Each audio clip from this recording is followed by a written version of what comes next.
Now, Adrian, am I correct in that this is the first meeting of the newly christened Southwest Democrats? Yes. Well, good morning, Southwest Democrats. Political folks love to brag about where they were, right? All of our presidential candidates talk about how they were marching with Dr. King. I've heard 5 or 10 different people tell me that Sylvester Turner's first campaign office was in their living room. I was like, how many campaign headquarters did this guy have? Right? And so I proudly, attended, this first meeting of the Southwest Democrats. Again, I'm Chris Hollins. I serve as your finance chair of the Texas Democratic Party. I've been serving in this role since about a year ago, 2018. Just to quickly introduce myself, I'm actually a native-born Southwest Democrat. I was born in Memorial Southwest Hospital, and I grew up attending Westbury Christian and then Welch Middle School. In my shorter days, I played really terrible basketball at the JCC and also at the Westland YMCA. And so this is my neighborhood, and I'm really glad to spend time with y'all this morning.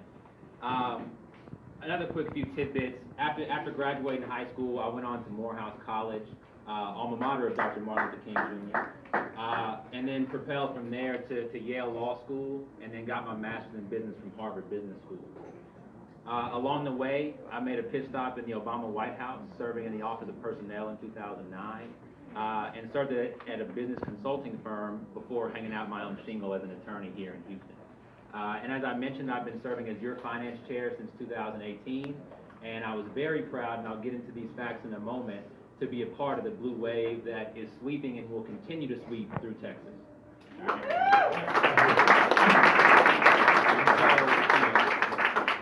Thank you, Adrian, Eric, Jill, Carolyn, for having me this morning. I'm really excited to be here, and I look forward to spending more time with you. The judges that are here, look, we saw a Supreme Court decision yesterday that reminded us of how important our judges are. And we Texans have the privilege of electing our judges to office. So here in Harris County, it is essential that we come out in favor of our blue wave of judges. And so thank you all for serving us and for putting your names out there on the ballot. Again, Precinct 3, we, for the first time in a long, long time, have a Democratic majority on our county commission. Precinct 3 is an opportunity for us to step that up even more and not have to come down to one Democratic vote, but to make sure that we have a strong Democratic majority on our county commission. And so thank you, to the diverse candidates running in Precinct 3, to the diverse set of candidates running here in District J. Thank you for all of your hard work, and we look forward to what you're going to do for us. And so if you don't mind, I'll switch gears here and talk about turning Texas blue. Is that all right? Yeah. Okay. All right, if you'll jump to this first slide.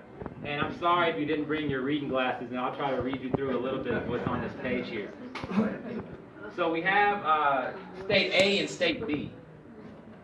In 2016, both of them voted 43% Democratic. State A, 80% white. State B is 56% minority. State A has an age bracket of stagnant and graying people. This is a quote. State B has a majority of its citizens who are 34 or younger. And State A has done successively worse in the last 2 presidential elections. And State B had its best showing in 20 years. Now let me tell you what these states are. State A, Ohio.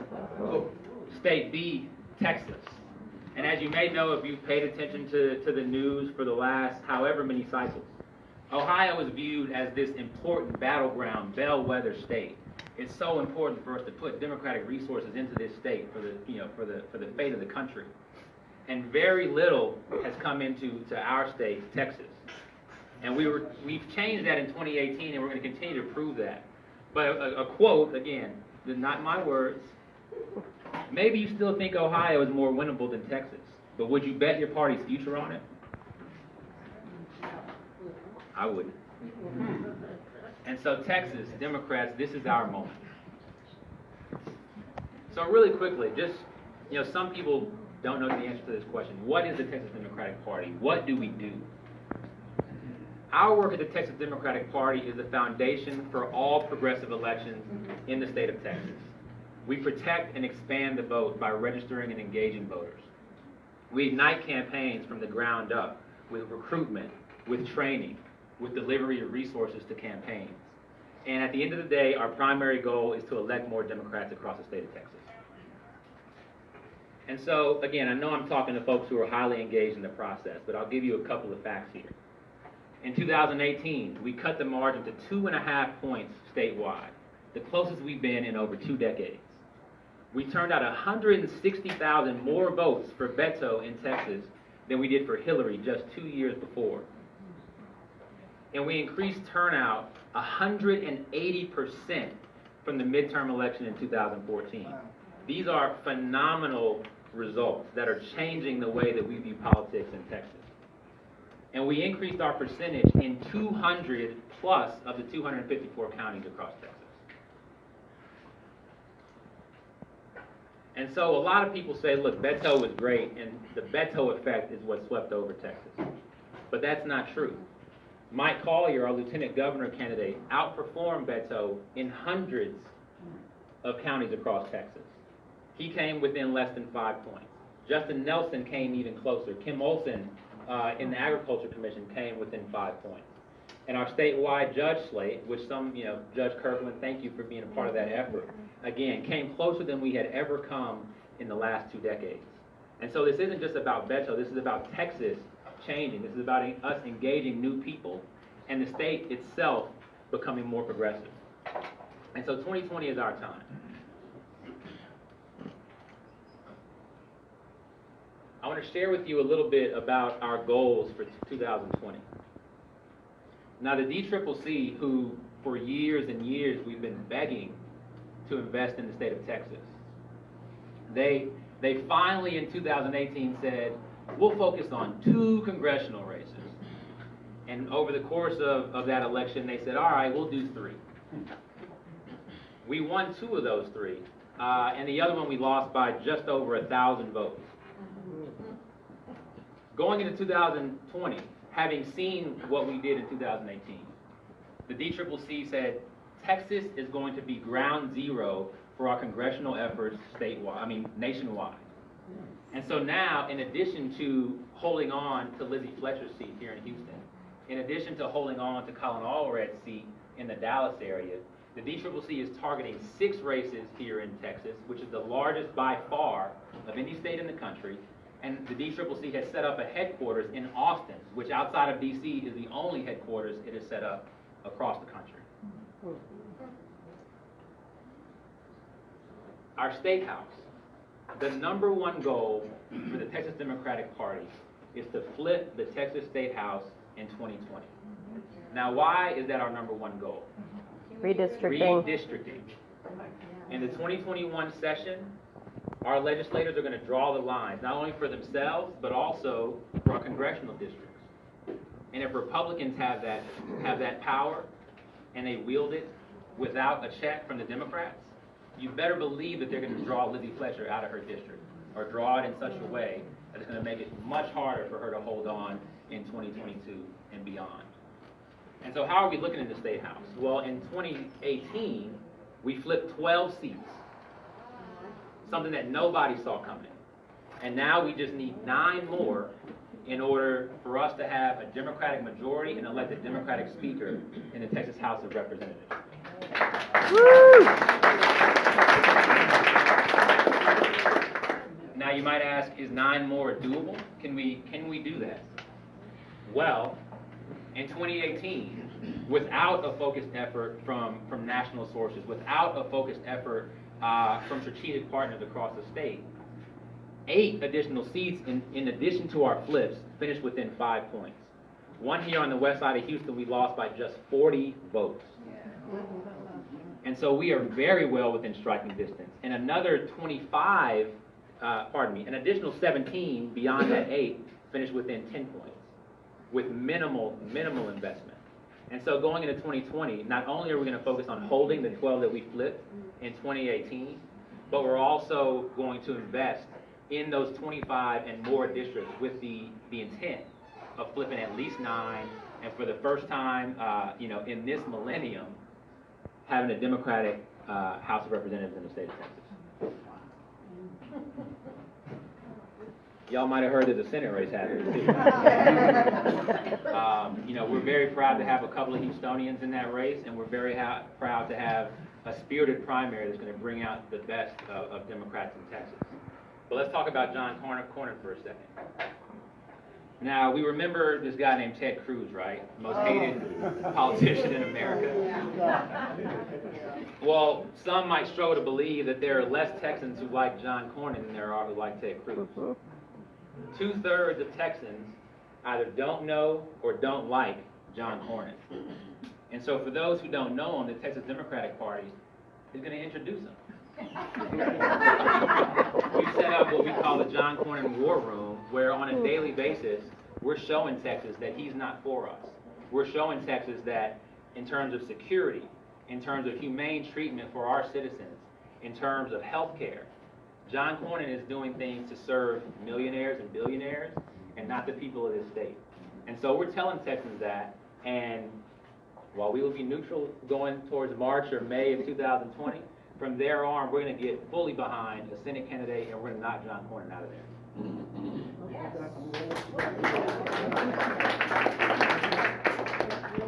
And so in summation, in 2020, we plan to flip the Texas House. We plan to expand the majority in Congress. We're going to take out John Cornyn, and we're going to send Donald Trump to the nearest prison.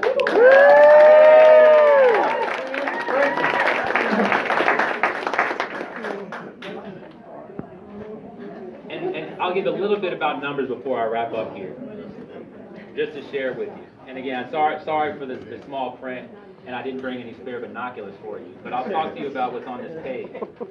And I just want to look at this small bar right here. That's 2014. And this big bar right here, and that's 2018. We had less than 2 million voters come out in 2014 to vote for Democrats, and more than 4 million come out just 4 years later. So we're talking about doubling Democratic turnout in the state of Texas. And we can only imagine what we can do in a presidential year with Donald Trump actually on the ballot. We're the fastest growing state. I mentioned that the majority of our residents are 34 or younger. I want to point you to this very last factoid though. Between 2014 and 2018, there's a reason why we were able to do so well. 1.8 million new voters joined our rolls in between 2014 and 2018. Now, what does that mean? The state of New Mexico has a total of about 1.8 million voters. So between 2014 and 2018, we dropped an entire New Mexico worth of voters into Texas. And I'll tell you, the majority of them, don't like billionaires from New York who may or may not have raped dozens of women. They're young, they're progressive, they want health care, they want education, they want to get out of debt, they want to have an opportunity. And so we're engaging all of them. There are more of us than them. You've heard the refrain, this is not a Republican state, this is a Democratic state that doesn't vote. Yep. That has and continues to be true, but we're changing that. And so let's look at who didn't vote in 2018.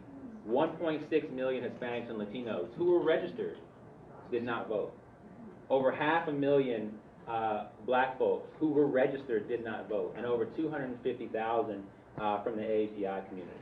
And so it's our job to go out and reach out to them to say, look, you said you want to be part of the process.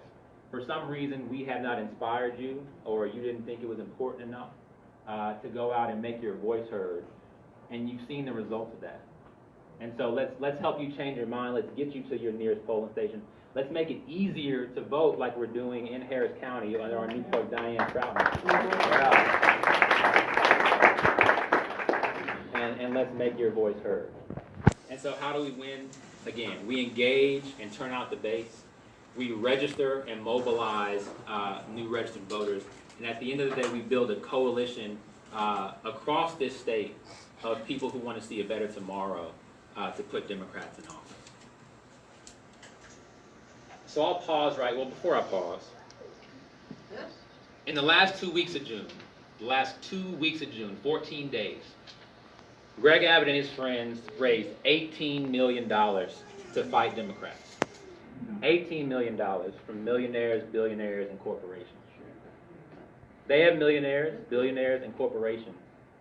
We have you. We have us, the people in this room, the people like us.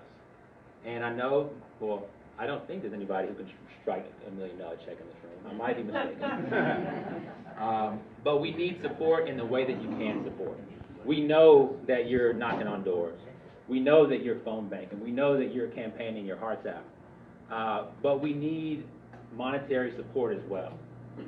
One of the things that we're doing right now that we've never done before is that we're hiring organizers statewide a year and a half before the election to support county chairs, to support various regions, including rural areas, but also to support key constituency groups, African American, Latinos, the LGBT community, the AAPI community. And this is something that's never happened in the Texas Democratic Party before this year. And we want to do it right now, not in September, Labor Day of the election year, right now to start sharing our ideas, start sharing why this election is going to be so important.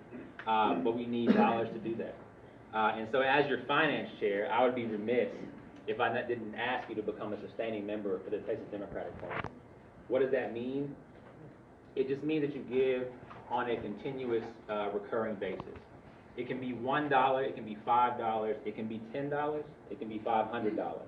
But whatever you have, in your heart and in your pocket that you can invest in our efforts, and I'm saying the broader our, including you, would be very much appreciated. And so there's a website, it's very easy to get to, tdp19.com.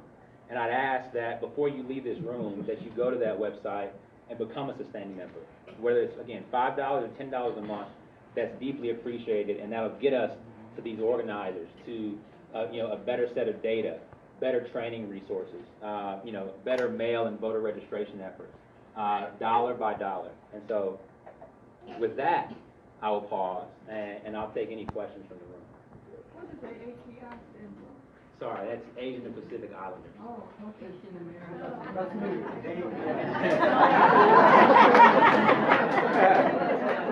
We're talking code sometimes. And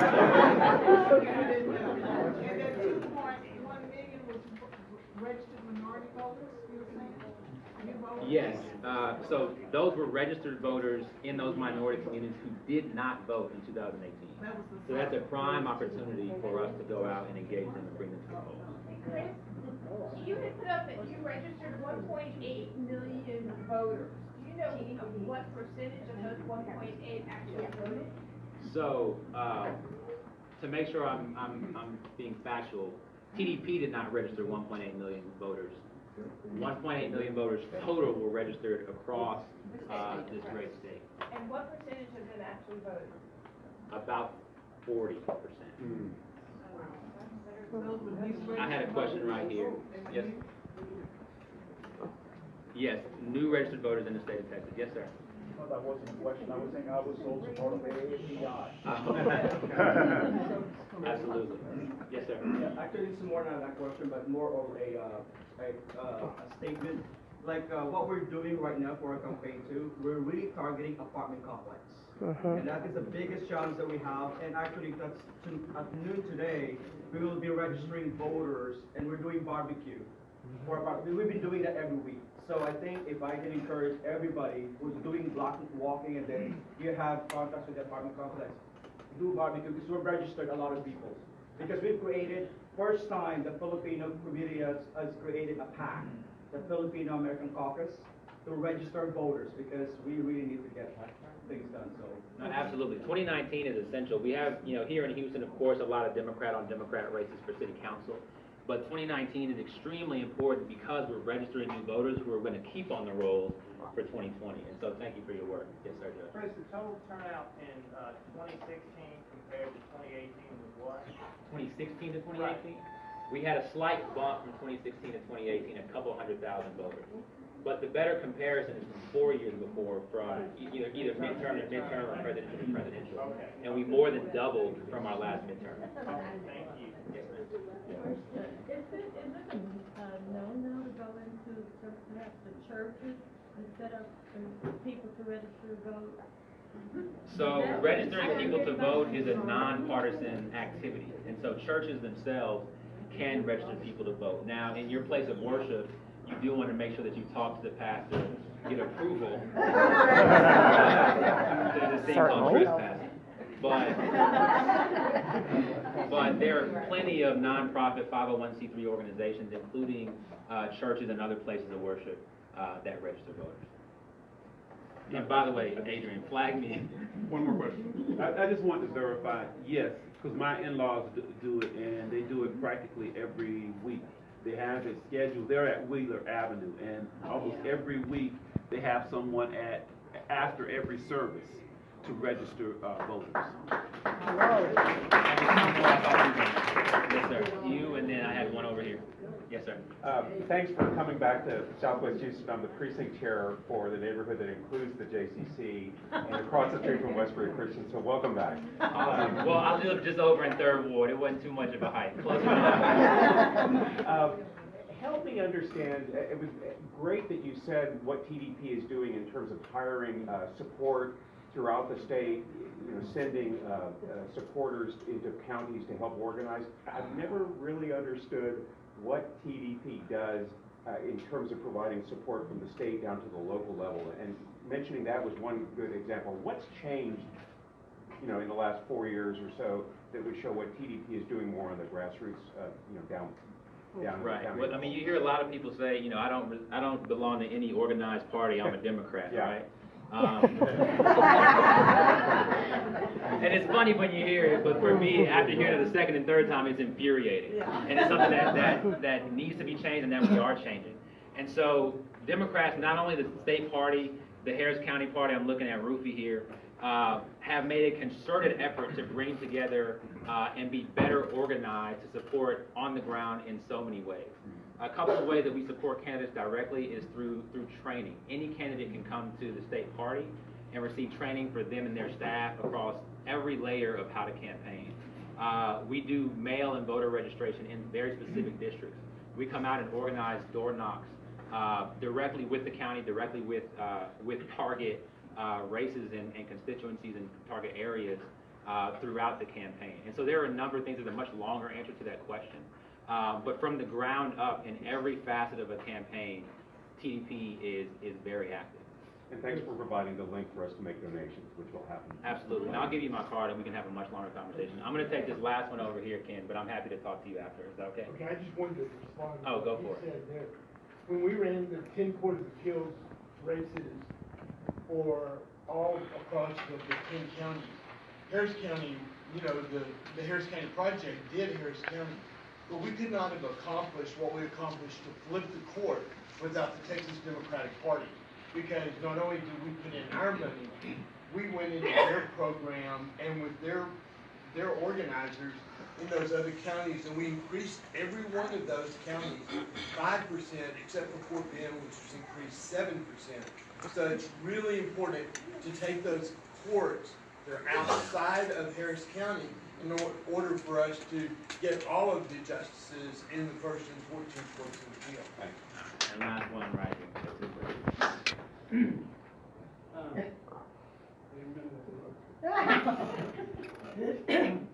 I got in the mail census ballot. Fill out. Are those legitimate? Without seeing them, I couldn't tell you, but I will say that the census is taking place in 2020, not in 2019. There have been test ballots that have gone out. Again, coming back to our judges and how important they are, you heard about the citizenship question, and so there's been some testing to be done to say how does this question being on the ballot affect our response rate. And so it may have been a test ballot, but without seeing, I couldn't further answer. Did you have one more? Yes. Constantly barraged by political candidates with money. How do we make it most effective? To donate all to the Democratic Party or individual candidates? How do we do that? Individual candidates need money. I want to be clear about that. And so, but, I'll say that, and you have to have the understanding that the infrastructure statewide that's going to support those candidates, again, having voters registered, getting news out there across the state, a lot of that is coming from the state party infrastructure. And so I try not to be totally instructive about how you split your money. That's up to you and your pocketbook and your better half at home. But I would hope that at least a tithe would come to the party out of your political vehicle. So with that, I'll give it a pause. Thank you so much for having me. I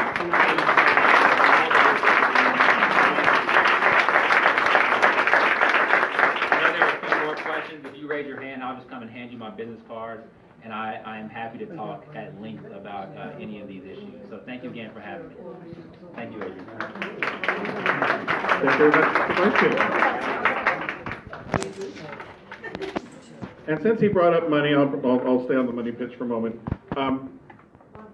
We are definitely asking for donations for the Southwest Democrats. Last year, the door hanger that we put together to begin the transition for all the voters to know that there will not be straight party ticket voting. We began that process last year to get all of our voters ready. So that was not an inexpensive endeavor, so we are absolutely asking for donations now. The 15th anniversary party is tentatively scheduled for September 8th. We will be sending out all that information and we'll be fundraising off of that. Lena Hidalgo will be the key note speaker for that. It's going to be an informal affair, so it'll be a Sunday afternoon. So I'll be in shorts. That was one of the things. So. I don't think so. If you don't know, I'm a banker, so me wearing a tie is something I refuse to do on the weekends if I can absolutely, positively have to. Look, I had to go to the Fed 2 weeks ago, and dress code is coat and tie, and anyone who makes you wear coat and tie in Texas in July has got a screw loose, so that's just I don't understand it. Okay, switching tacks. I'm about to bring up Dr. Blake Ellis to give us a wonderful history lesson on progressive politics in Houston. He has a magnificent bio. However, he said that the only introduction he needs is Calder's dad. So at this point, please welcome to the front, Dr. Blake Ellis. Hey, Southwest Democrats, how are y'all? Y'all are fired up today, and I love it. I want to tell you, I was thinking a little bit about this talk, and I'm a preacher's kid from Arkansas, so I always know that the one thing you shouldn't talk about besides religion and politics is sex. So I thought I would just start off by talking about sex. I remember Molly Ivins, when you think about progressives in Houston, Molly Ivins stood up one time for a talk, and she said some version of this talk is going to be a little bit like sex, in that there's no point to it, but it's going to be fun while we're doing it.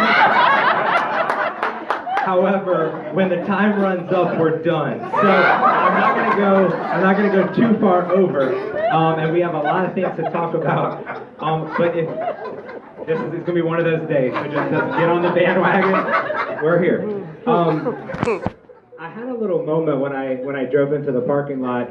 On a serious note, just thinking about how privileged I've been to live so many of the changes that we've been talking about, and to see what's happening in Harris County. I moved to Houston in 2006 to study at Rice University. Didn't know much about Houston. Didn't like what I knew about Houston. Didn't know much at all. I had no idea what was in store for my life to be able to be a part of this journey. But the first thing I did is I went and signed up for Ellen Cohen's 2006 campaign. I don't know if y'all remember, if anybody remembers that campaign, but Martha Wong thought rights were wrong, and we were going to show her that we really believed in equal rights. And so I came down and block walked this area. If you would have told me in 2006 that I'd be here in 2019 in a blue Harris County with my husband of 8 years, and that he'd have to take the little kid out because my child was screaming and crying, I wouldn't have believed you. I would not have thought all of the political possibilities that are possible when people like you come and make a difference. So the work that you do matters, and I appreciate you giving me the opportunity to be here today. Where's Donna Roth? Is she here? I have to give Donna Roth a special shout out because I know she came down here just to see me. Donna Roth, when I said, I know it's not for you, I want to just tell you, just for me, but Donna, I can't even believe, I was thinking this, but our wedding has been 8 years ago, and I remember the 2010 campaign when we said, you know what, we're not allowed to get married, but we're going to do it anyway, and we just planned it. We did not do well in that 2010 campaign, but we had a hell of a time planning the wedding, and thank you. And we persevered. We persevered, and Judge Kirkland gave us rides home from the wedding. Thank you for that, sir. Much needed. What I was thinking is, because there's no possible way we're going to cover, progressives in Houston. That's a massive topic. What I thought I would do is start by maybe just putting into context sort of why we even think about and use that word progressive, and then talk a little bit about some of the battles for the progressive wing, that we like to call the Democratic wing of the Democratic Party in Houston, and how it shaped Texas and how it shaped a nation. For that to happen, my assistant here is going to be doing a lot of clicking because, historians, we like to put things in context, and I think some of the times you'll have the context, but I want to make sure we get to it. I will say, Houston has always played a kind of an outsized role in Texas politics and an outsized role in national politics. We have been at the center of many of these core debates, but what I want to kind of focus on today is something I think is important for activists and for the grassroots, and that is, how do we balance this sometimes tension between the establishment and the activist wing of the party? We're at a moment today where it's occurred to me that those of us who came up as activists have in some sense become the establishment and now have the ability to kind of push things through that we really always wanted to do. But that was not always true in Texas, as you know. For years, the Democratic, will you switch for me? I wanted to say, when we talk about Harris County Democratic Party, Yay. yes, yay, Rufy is with me, I appreciate it. To talk about progressives in Houston, you really have to talk about the Harris County Democratic Party. And as many of you know, the Democratic Party was not founded as an institution for all the people, and that is especially true in states like Texas. So I will tell you, and I appreciate so much that Lily allowed us to put this on the website, but if you go to the website, you will, for Harris County Democrats, we now acknowledge that our founding was deeply rooted in racism. And the reality was, for much of even the 20th century, all the way down into the 1950s and 60s, Texas was a one-party state. The only way you could do anything was by winning the Democratic primary. So the Democratic primary became a kind of de facto battle between those agitating for change and organizing for representation and what was called the lobby sometimes, or the establishment in other times, the people with the money and the power to actually run the state. And so I want to give you a little context of the progressives, and then we're going to move into how in the 1950s and 60s, a small band of Texas progressives, as we always are and always should be, led by women at the forefront, began to change politics in Houston, and then that led to a change in Texas, and we could argue all the possibilities that we enjoy today. So you can skip through. I gotta go quick. I always like this when I think about defining progressive. And you say, what do we mean when we say progressive? That's a word we got to be really thoughtful about, and it's a word we have to, I think, embrace, but also, he said this line, and it's always struck me as a good way to talk about it. He talked about Republicans. He said they want to import the economic policies of the 1920s, social policies of the 1950s, and the foreign policies of the 1980s. In some measure, he's really describing what we've always been fighting against. And I think one of the things we know, perhaps more than what we're for, is what we're against. And I would argue that's been very important in the 20th century, because to simply be anti-racist, to simply be anti-sexist, were very powerful things for much of the 20th century. And so we have not always pushed forward, but progressives have always been there to battle the worst impulses of Texas conservatives. And as we know, those impulses can be beyond just wrong-headed at times. They can be downright tragic and even evil. So we're here to fight it. The word progressive, in the beginning, and I'll be quick because historians have to give our context, but the word progressive really comes from the progressive era in the early 20th century. And when you think about it, it was a response to the Gilded Age, which I think a lot of you have heard about. this time period where you have a great deal of wealth, and you can, yeah, there we go, great deal of wealth amassed in a very small number of hands. You see it here, and I'm not going to belabor all of these, but I think taking a look at this gives you an idea of what Texas progressives really started to identify themselves as being against. If you go back real quick one. I'm so demanding, I apologize. But you got wealth inequality. You have by 1890 the richest 1% owning as much wealth as the bottom 50% combined. Richest 1% owning more property than 99% combined.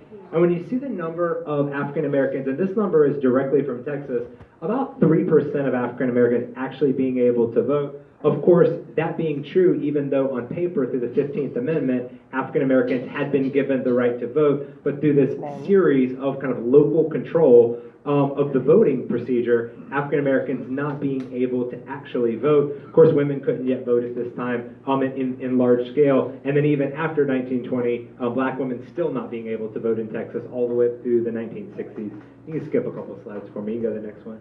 So these are some of the big achievements of the progressive era, but I will tell you, right?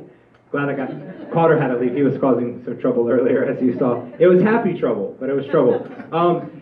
In Texas, we are in large part left out of some of these big things. When you think about progressives, what people meant by progressives in the early 20th century primarily was people living in big cities of the north, thinking about problems like overcrowding, lack of education. Texas was still run as a one-party state, and the one party was the Democrats, and the Democrats still primarily identified themselves in response to and opposition to Abraham Lincoln. You can switch for me. And so Texas politics in the early 1900s is troubling. You had Edward House leading the conservative faction of the Texas Democrats, and politics primarily existed so that the Democratic Party in its primary could elect, and this is troubling, I think, and tough for us to hear, but we need to talk about it. The Democratic Party primarily existed so that it could get on the ballot the most business-friendly and the most segregation-defending politicians, and that lobby, that business establishment, had most of the power in Texas. It is not to say that in places like Houston, people didn't try, but the political moment of possibility hadn't presented itself. That is to say, to try to oppose segregation and Jim Crow in even cities like Houston would have resulted not just in widespread disagreement, but in violence. So it's not, and I want to be clear with that, it's not that in the early 1900s, African Americans and a small group of white people didn't want to create change. It's that the reaction to that would have been so violent and that the political possibility didn't exist. But when you get to, and you can click, when you get to what we call the New Deal progressives, you begin to see change and you begin to see the so-called Democratic wing of the Democratic Party emerge. And that is, of course, right. And that is, of course, because of the campaign of Franklin Roosevelt in response to the stock market crash. You can flip through. These are some of the things we know about the Depression, Hoovervilles, bank runs. I like this picture because, in the 1930s, when you think about Texas, I guess on a large scale, there's still segregation. Men are still primarily making the political decisions. Discussions about LGBTQ equality have hardly even begun. But you have James Allred, who runs from governor from the liberal wing, and because Texas had cast itself as a one-party state, and because that party was the Democrats, and because a liberal New Yorker by the name of Franklin Roosevelt came to lead the Democratic Party, suddenly we are presented with an odd scenario in which the most vicious conservatives in the country control the Democratic Party of Texas, but the most left-leaning force, at least at the time, is leading the National Democratic Party. So it becomes that if you are a progressive in Texas, you are a Democrat, but you're especially a national Democrat. You begin to identify with what was called the liberal or loyalist wing of the party, typically organized in labor unions, typically organized through sometimes even neighborhood associations, but really a band of true believers that say, how are we going to make Texas actually reflect the values that we hold as Democrats? You can flip. In the 1936 elections, we're still a one-party state. Liberal FDR wins 87% of the people who could vote, which again I have to emphasize primarily being white people. James Allred, a liberal, is elected as governor, and there is an understanding that the liberal wing of the party is on the rise, but nobody quite knows what will happen. And I will tell you, there's a great deal of consternation among the business lobby beginning to realize, are the Democrats nationally moving away from us? But if all of our power is in the Democratic Party, if you're a conservative, you don't want to follow the Democratic Party to the left, but you don't want to give up the organization. And that's why I say I love giving this presentation here today, because our democratic organizations were fought for precinct by precinct by precinct. What we have today, where our party reflects our values, that is not something that progressives would have taken for granted in the 1930s, 40s, 50s, and 60s. And so really our focus is on this period of the rights revolution, when you begin to have women, African Americans, immigrant communities, working class and union leaders, LGBTQ families and individuals beginning to argue for increased rights. And I know some folks in this room will know about Frankie Randolph and Billy Carr. Raise your hand if you've heard it. I mean, many of you, I think, lived it. I see Shelley Kennedy over there. She knows what she's talking about. It's nice when people have always been there to fight the battles. Shelley has always been there to fight the battles, and I appreciate it. But, switch back real quick for me, because I want to say, when you have Frankie Randolph, who was a sort of a patrician, a person born to wealth. Some people would think of her as the Eleanor Roosevelt of Texas. Always a Southern gentle lady, but fiercely progressive in her politics. She will go on to mentor Billy Carr, who always identified as a loudmouth working class union. I apologize because I know there are kids in the room, but I always have to be accurate with the history, so I have to say the things that were said. It is Billy Carr, of whom John Connolly, in one of these awful battles between the conservatives and the liberals, said something we are still proud to this day about in Texas, because she took it as a point of pride. He said, "Who is that red-headed bitch from Houston?" And so she put Billy Carr, bitch, on her business cards and handed them out. I remember that. Because when you're fighting the establishment, you gotta have some fun, and she knew that. But I love the fact that I put even her, for Billy, she passed away in 2002. I believe it was, I think this is right, it was Sue Lovell that found her, actually, when she had passed away. But she had already had her funeral arrangements completely laid out, and her funeral arrangements had complete equal representation. She said, "We're going to do it the way I want Democratic events done from here on out. I will show up a half hour late, and I want a balanced delegation of pallbearers." As she put it, blacks, browns, gays, an equal number of women. I have no doubt that were she alive today, she would have included AAPI and all the other groups that are here, not just the gays, but our whole spectrum of letters. So she would have been there. But their loyalist liberal wing in Houston, you can go to the next one, they really begin to shape politics. And it starts not in Austin or Dallas or any of these other provincial places that we hear about. It's here in the large city of Houston, Texas, where we start to see this kind of politics take shape. And it's odd, because before 1960, you had one big battle in the primary, the liberal Democrats versus the conservative Democrats. Liberal Democrats always underfunded, always kind of hopeful and fighting. Even the establishment speakers of the House would have this saying whenever new people would come to the Texas House. They would say, "Look, you better vote with the conservatives, but if you want to party, you go party with the liberals. Because if nothing else, we have the best parties and the most fun." But after 1960, we have this odd moment for about 25 to 30 years where you have a three-tiered system. There are liberal Democrats, there are still the old school, John Connolly conservative Democrats, but then you increasingly have a Republican Party. Ann Richards, in one of her final moments, where she really, one of her final public speeches, she began to reflect. It was at a Texas Observer event, and she began to reflect on all of her life and what their goals were. Their goals were to make the Democratic Party reflect democratic values. In other words, we want the Democratic Party to actually stand up for democratic values. And she knew that in doing that, they were also in the process of creating the modern Republican Party. Because at the end of the day, when you go to vote, you might not always win. And many times we don't. But we need to know that when you vote for a party, it actually has value. And I will tell you, I'm very sensitive to the argument sometimes made by well-meaning, thoughtful people that say we should kind of pick and choose in our races, you know, oh, Democrat here and Republican here. People thought, that is right. Becky says platform. People thought too long and too hard to make the Texas Democratic Party and the Harris County Democratic Party reflect our values for us to then go in and vote for people allied with the party and the platform of Donald Trump. And if you think I'm saying something out of turn, just go read it. It is frightful when you read the platform of the Texas Republicans or the platform of even the National Republican Party, which I'm sure Donald Trump has not read because they did conceal it in something that looks a lot like a book. So I know he didn't get in there. But we have that, and you can switch. After this, we have the Alan Shivers, and then it'll come on to the Ralph Yarborough battle. Some of y'all are kind of nodding knowingly, because as liberals and progressives are transforming our party, Alan Shivers is selling us down the river, and he'll eventually become a Republican. There's this group of people known as Shivercrats.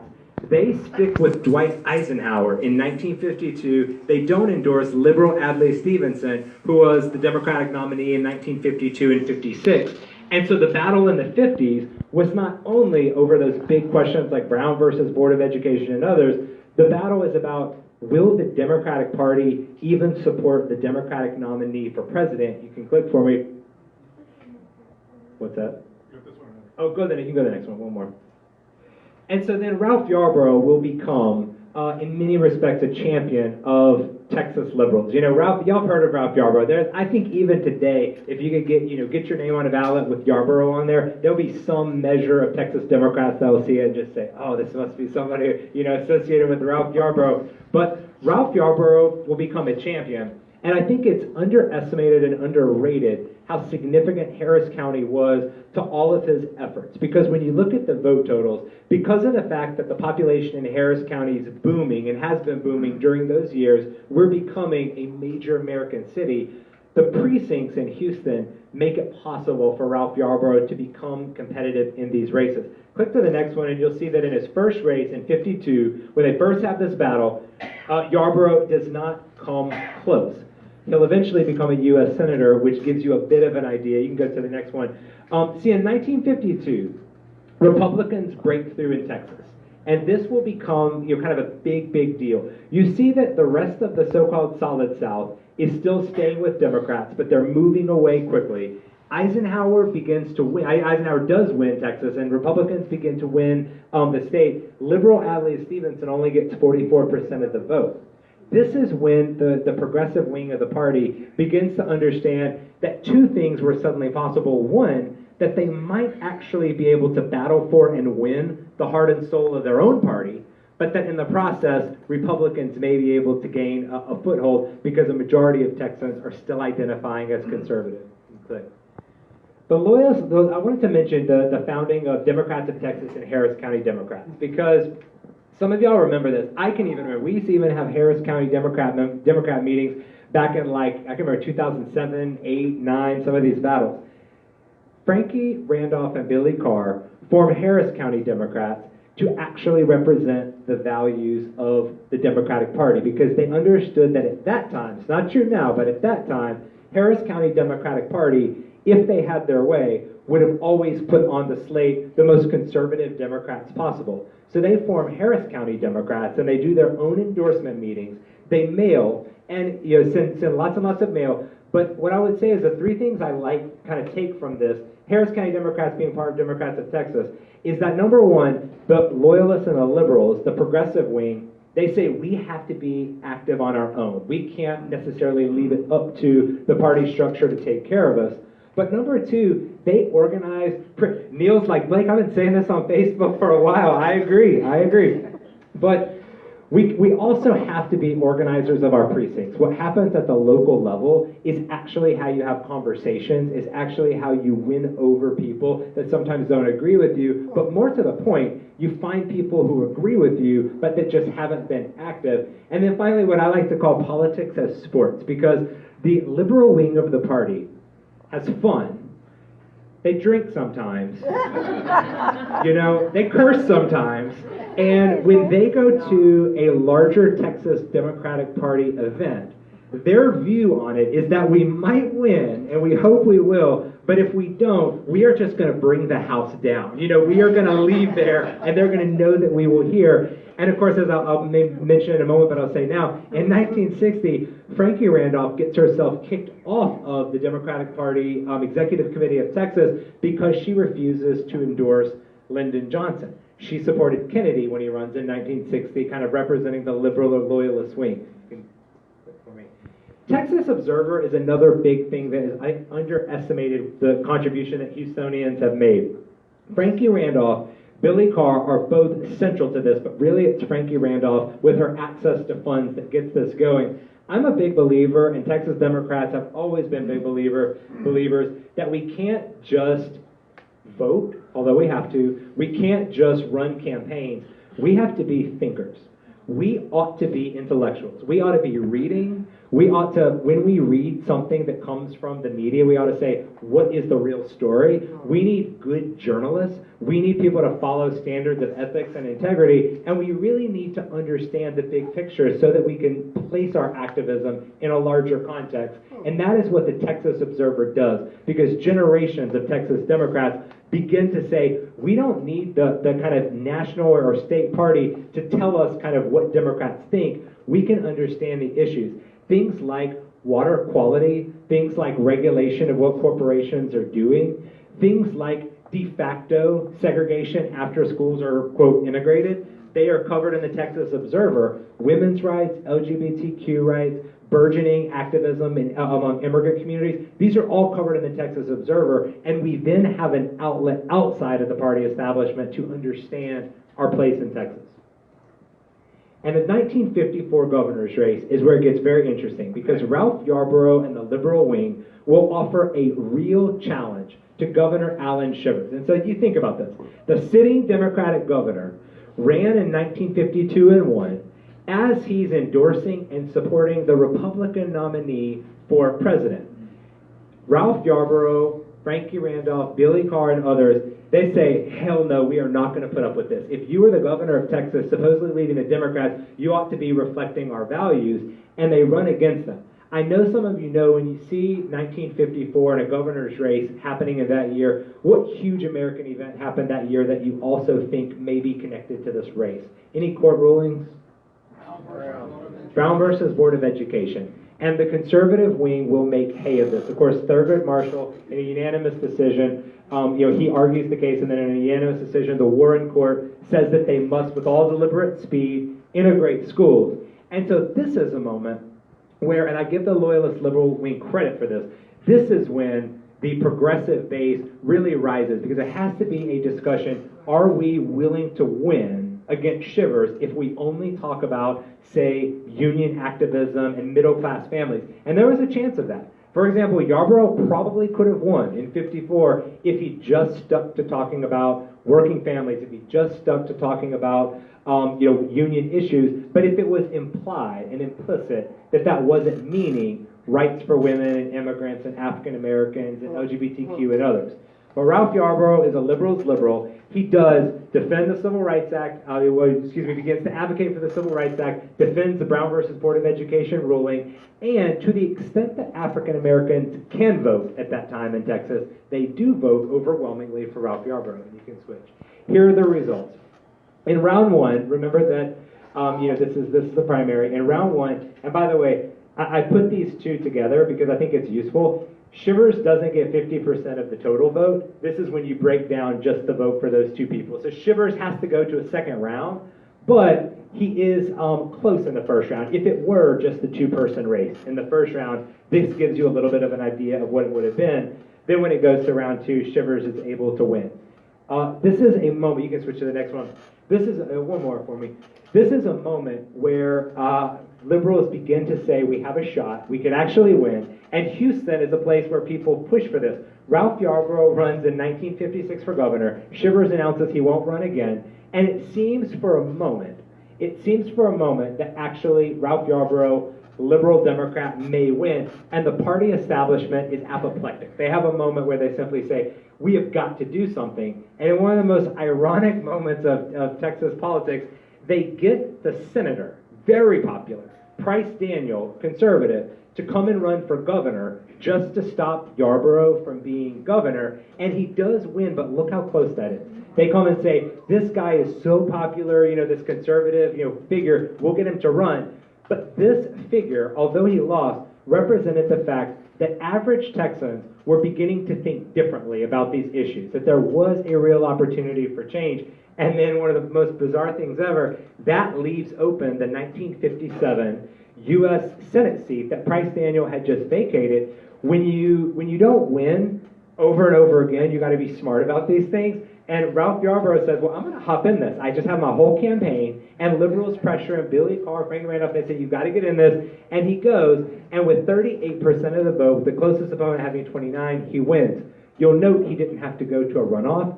They eventually changed that for that reason, to say even in a primary, and those of you who are running in primaries will know you have got to get above 50%. So don't come back and say that I told you you could win with 38%. You do need 50.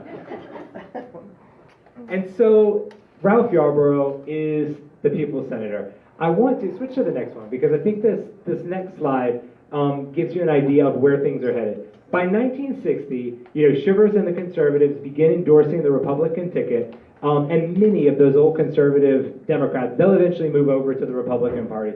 One of those, and I just got to say this, I don't want to take too much time, but one of the most vicious lies we will often hear, usually from our crazy uncles on Facebook and things like that, will say, the Democrats are the party of segregation, and they'll list, like all these old Democrats that were for segregation. If we have to take responsibility for all these right-wing, racist, former Democrats that then switched over to the Republican Party, I just can't take it. Because at the end of the day, many of these people moved over to the Republican Party for the simple reason that the Republicans became the party of white supremacy, which I must say persists right on down into this day. And so that's what happened, is that these conservative Democrats had power as Democrats, but as soon as we, the people, got power, they then jumped over and became Republicans. So we ought to think about that kind of in a larger context. We talked about it, so I want to flip by this one.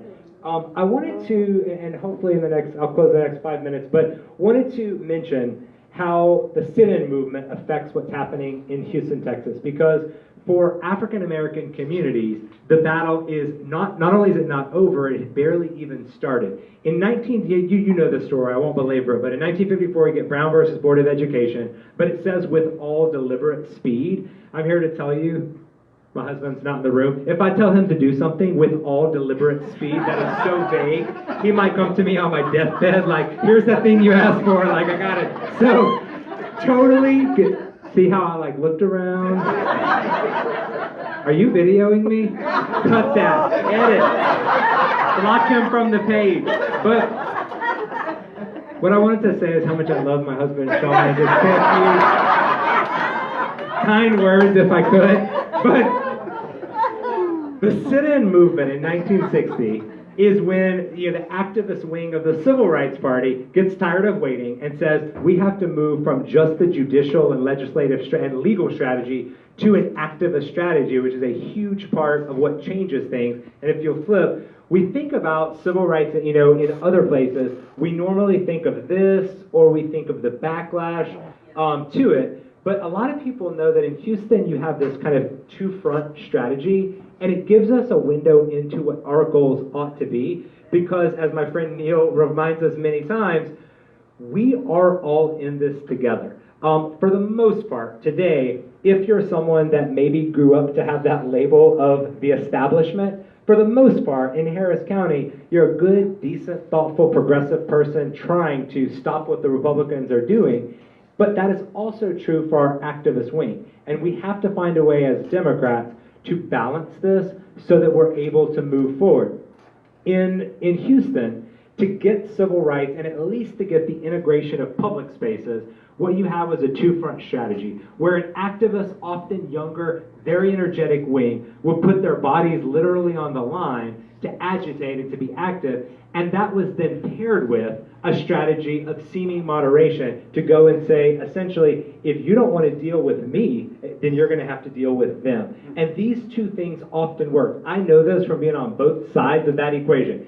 If you are a person that happens to be in the room where the decision is being made, there is nothing more helpful than people out in the streets, because it allows you to then say, the political window has actually moved, and if you don't want to deal with me, you're going to have to deal with those people out in the street. So whether you're out in the street or whether you are in the room where it happens, we are all working together, and that's something we have to remember as we move forward.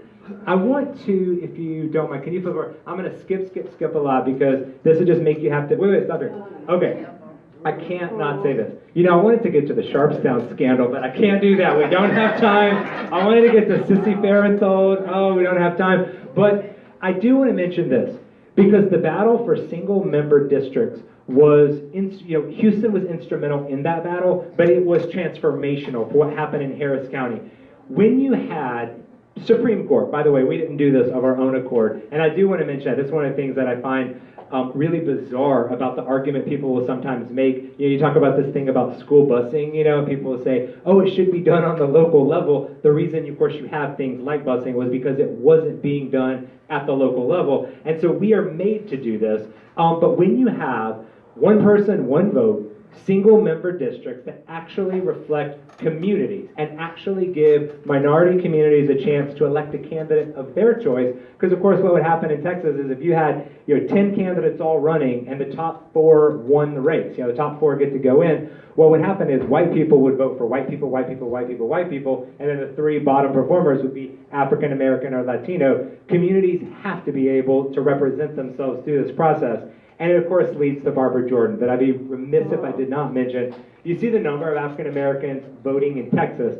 That gives a boost to the loyalist liberal wing of the party, because they almost always are going to be a part of that discussion. Barbara Jordan in 1966 wins her seat in the Texas Senate, and then goes on in 1972, of course, for Houston to elect the first black congresswoman from the South, something that we're still proud of to this day and that we got to think about. Skip forward, because I want to get to there's no point, go back, there's no point of that except it's just fun to remember that Ralph Yarborough beat George H.W. Bush in a Senate election. It connects to nothing. I just think sometimes you got to remember that Bush was always running for Senate in Texas and always losing. Skip forward. Keep going, no Sharpstown. I know, we'll get to it. I have to make brunch, come on guys. Keep going. Okay, here. This is how I want to close, because there's so much we could talk about, and for all of y'all, I'm always happy to send you the presentation and we can talk about these things in detail.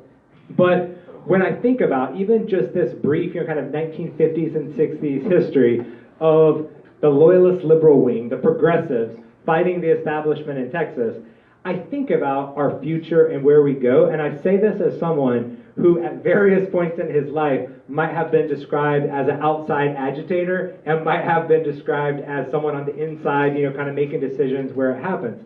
And we have to think about, as progressives, how we hold to our values as insurgents, because we want to get things done, but we don't want to do that at the expense of our values. I'm the first one to say, if we have a good deal on the table and there's something we can do to make life better for all of us, we got to do it. But we have to always remember where we come from, and we have to always understand that when we say, I'm a Texas Democrat, or I'm a Harris County Democrat, and I go and vote that party slate, that represents our values, and that did not come easy. Most of Texas history, if you went in and said, I'm voting the Democratic slate, you wouldn't have known what to do, because you could have been voting for someone working in the system to create change for everybody, but you could also have been voting for a segregationist.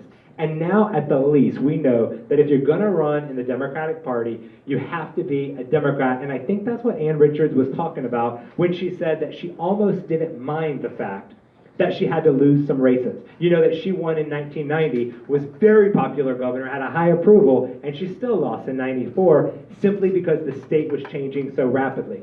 She said, I'm not mad about that, Because at the least, I knew that the people coming to vote for me were voting for our values.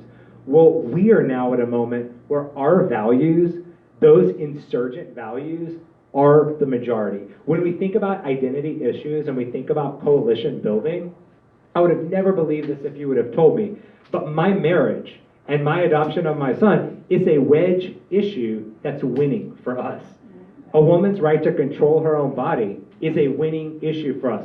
So I want to encourage you that we are in a moment where somebody calling to complain already. I know. It's because Michelle's got me on video. I know. Is that Sean? Oh, God. But, you know, I want to close by simply saying, with all deliberate speed. With all deliberate speed. I stand corrected. But I have lived what is possible in Harris County. You know, I went just from being this kid that showed up here kind of like afraid to like say the G word, like I'm gay, yeah, I'm gay, you know, like really struggling to just acknowledge who I am and to believe in the possibilities of what my life and my family and my future could be. But because of organizations like this, change has been possible, and it continues to be. So I want to close just by not talking about history, but by just reminding you that as we move forward to 2020, we are all in this together. It is incumbent on all of us to do everything that we can. And I guess the main thing I would just say, and I would just wish this for you, is what Ann Richards used to tell all her crowds, and this is my deepest wish for you, and I mean this. I hope that everyone in this room will grow up to be as rich as a Republican, but always have the sex life of a Democrat. Thank you for having me. I appreciate it.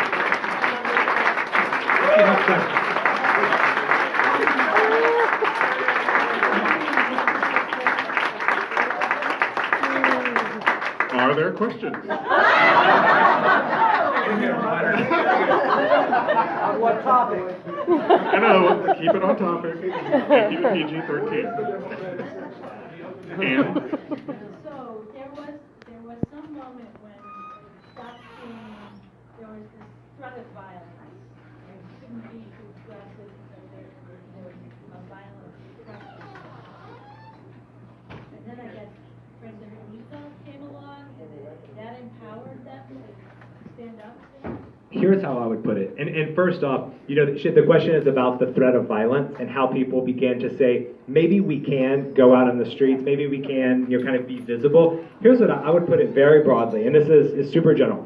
I would say up through 1954, led by the NAACP, progressives and especially civil rights activists pursued a legal strategy. Because, of course, if you went out in the streets to agitate in Texas or Alabama in the 1930s, not only would you have been met with violence, but the law of integration would not have been on your side. If you said, I'm going to do, you know, civil disobedience, I'm going to send my kid to a school that's white, the law wouldn't have been on your side. So in 1954, and then, of course, remember that was followed very soon after on the heels of the Montgomery bus boycott with the integration of public transportation facilities. Not private taxis, but public buses and things like that. Well, you got a couple of rulings where you said, you know, the Supreme Court at least seems to be siding with us on some of these issues. We've won the legal part of it, or at least started to. Now we have to move to enforcement. And so they moved to enforcement, but quickly realized between 1954 and 1960, even the court rulings that are sent down to the South are just routinely ignored. Even the people who have the law on their side, like when in Mansfield ISD, 1957, they go in and try to integrate, because the school board in Mansfield in North Texas, they say, you know, the Supreme Court has said we have to do this with all deliberate speed.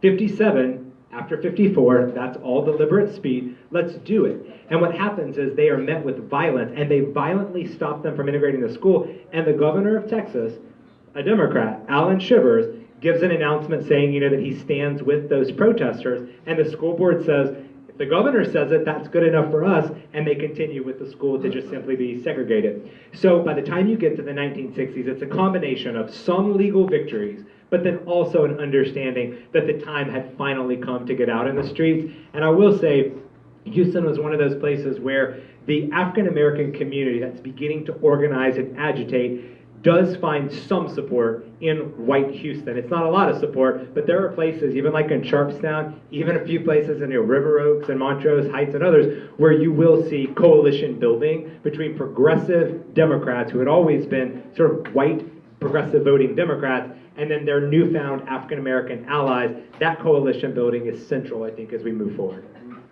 Another question. Oh, it's Neil. Oh, yeah. One more. Thank you for the call. That's okay. You can imagine some of the things I might say, but I'll throw a relative softball. Eric has been leading the way with making party ID clear for municipal candidates.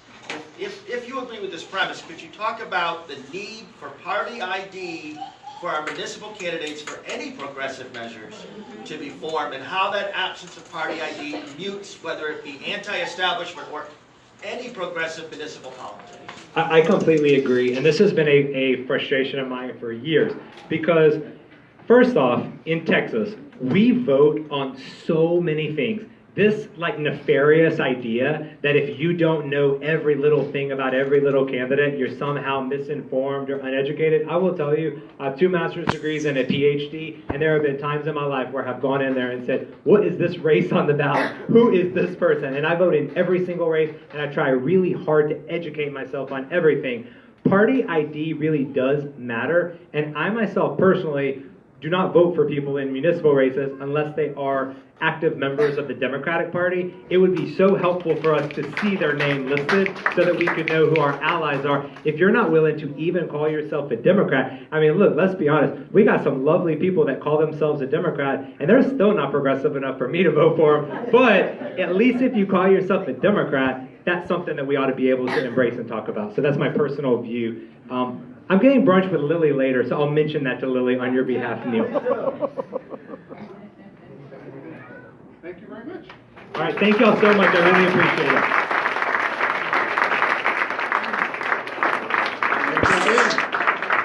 That was one of the absolute best talks. It was. I will say to that question though, Blake, Lily has asked Eric to sit with people to take that spreadsheet and add information, and he is in the middle of doing that because It's on HCDP's website. it is on HCDP's website, because for years the Republicans/conservatives have treated municipal elections as though they run their slate and they are open about it. And too often Democrats have like, well, it's a nonpartisan election. Well, blank that. If you're not willing to identify as a Democrat, or at the moment, for the first time, you see a bunch of conservatives hiding behind their party ID, that tells you everything you need to know about the status of the city, I think. That you are, if you aren't willing to be out there like you normally were, guess what? Eric and his friends are outing them. Tony Busby is not a Democrat. He is a hardcore Republican. Oh, yeah. Bill King is not a Democrat. He is a hardcore Republican. And there is proof. And they're going to continue putting that proof out there. So, that's the other high horse that I'm on. I would be remiss if I did not acknowledge Danny Norris, who sits on HCDE. And also Senate candidate Chris Bell, former congressman.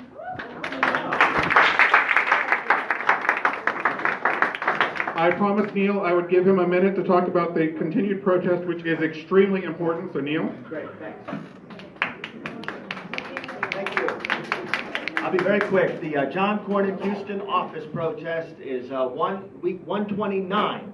Will be this Tuesday, 11:30 to 1 at the John Cornyn office at 5300 Memorial Drive. We've been out there 128 weeks, every week with the exception of Harvey. And just showing up intermittently does make a difference. We go up to the Cornyn office. We stand on an extremely visible street corner. We have folks who count on us being there. We exchange ideas and encouragement with one another, and we show everyone that we will be present. So I appreciate the time. 11:30 to 1, 5300 Memorial Drive, every Tuesday, 128 weeks and running. And we've got a couple of our regulars here. And thank you all. Please show up. Thank you. I have 2 more things to say. Our next meeting will be at Bayland. It is the new era in elections. Diane Trotman will be here. Jordan will also be here. I think that it was stated earlier, elections matter. Diane Troutman changing how elections happen in Harris County is absolutely integral to how we get our vote turned out. And we have a new website, southwestdemocrats.org is live. I had it up earlier, but connections here are wonky. And so we have to thank Nelson Ocampo for donating the website because he has done a tremendous amount of work on that. So on that note, we hope to see all of you on Wednesday night at 7 o'clock at Chewy's. Lena Hidalgo will be there, our fabulous county judge. The chair will entertain a motion to adjourn. Make a motion that we adjourn? Second. All in favor? Aye. Thank you all very much for coming.